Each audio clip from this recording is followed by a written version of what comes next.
Brittany came in, and he also had some similar issues to Mr. Cameron, in that he was extremely shy and reserved. I wasn't sure he would be able to sit through court.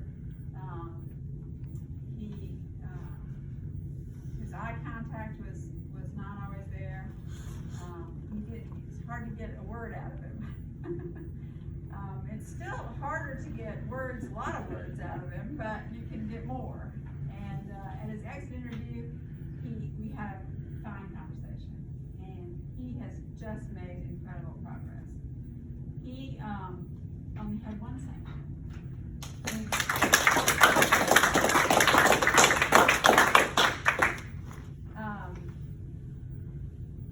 When I asked him what the program meant, he said it changed his life. Before that, he had no structure and no accountability, and he learned that he could be on time in this program.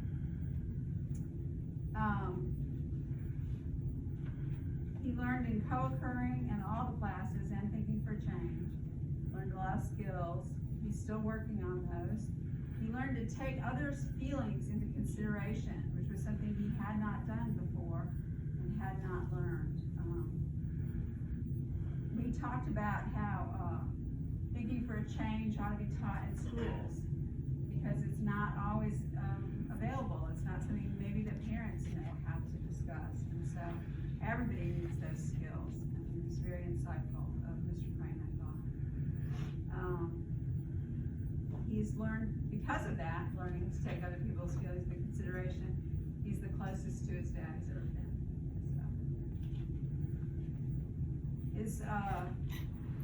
His other favorite thing besides thinking for a change was DTR, and that's been important to him. Jason was another thing he mentioned as a favorite thing. So he said you helped him out a lot. He also had some, when I asked graduates at exit interviews if they had suggestions for improvement, usually I get either nothing, no, it's fine, no problem. Or I get, what about those drug testing lines? Can't you do something about that? So those are the kind of suggestions that we get. Mr. Crane had very thoughtful, very insightful suggestions for improvement, and I think that we have addressed all of them. So good job. Good job. His goals are to get his own place and become a supervisor at Marjack, where he's worked the whole time you've been in the program? Close to it. Close to it. Yes. Okay. And he said that he was going to have some folks here. Who's here with you tonight? My mom, my dad, and my sister. Okay, great. Great. There's something very endearing about Mr. Crane. And it's been such a pleasure to see you grow and become the person that you are, the confident person that you are. I'm really proud of you. Thank you. All right, who else wants to say something about Mr. Crane? Of course I do. Wow, Paul, you went from not being able to get 5 words out of you to now you're right there in between me and Brittany, and you talk as much as we do in our group. Sometimes it's usually us 3, and Paul just goes with the flow, whatever me and Brittany are talking about. I guess your personal growth, yours and Brittany's, has been remarkable. The biggest that I've seen so far in the program. And I know that we've talked about, a lot of the participants will say, they're gonna come back to the alumni, they're gonna come back to the DTR, and we don't see them. But I do believe that you and Brittany will.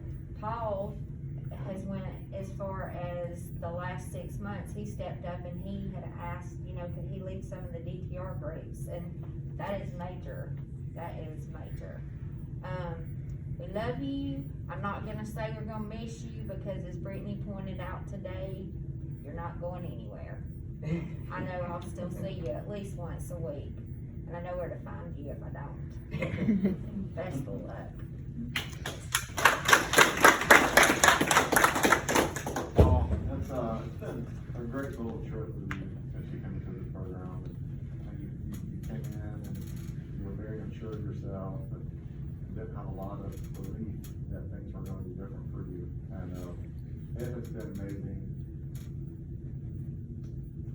Doing this job with you and getting to see that process and that progress that you make and that belief in yourself, and hearing your stories about how you and your family have reconnected, especially you and your dad, and how you're making all these new changes, and how you're gonna continue to build and make a new life for yourself that you haven't had in a very long time. And I just know that good things are gonna come out of this for you. You're doing a wonderful thing for me to witness, who we do and who we do it for. And I appreciate it.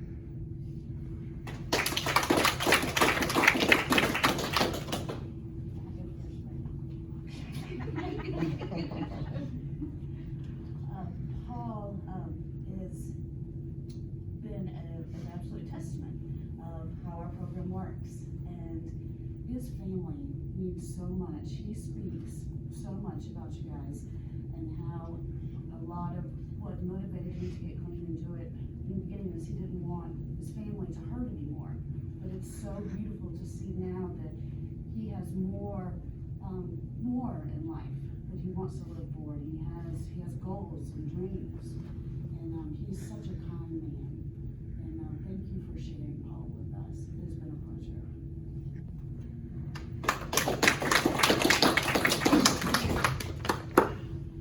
No, I'm trying not to be emotional, but Paul's my buddy.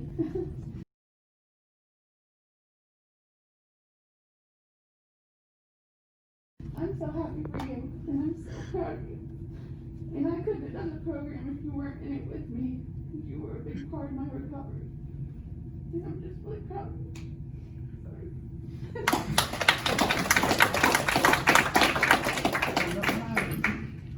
When I first saw Paul, he was in an orange jumpsuit sitting in the jury box.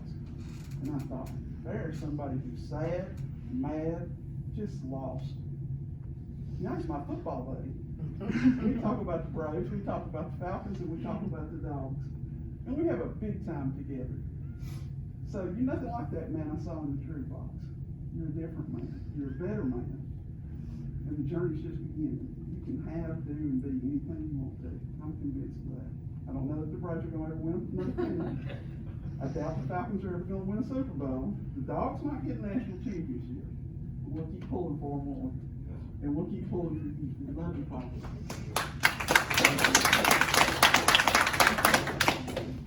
right, you ready to say something? Yes. Okay. Before I came in the program, I was lost.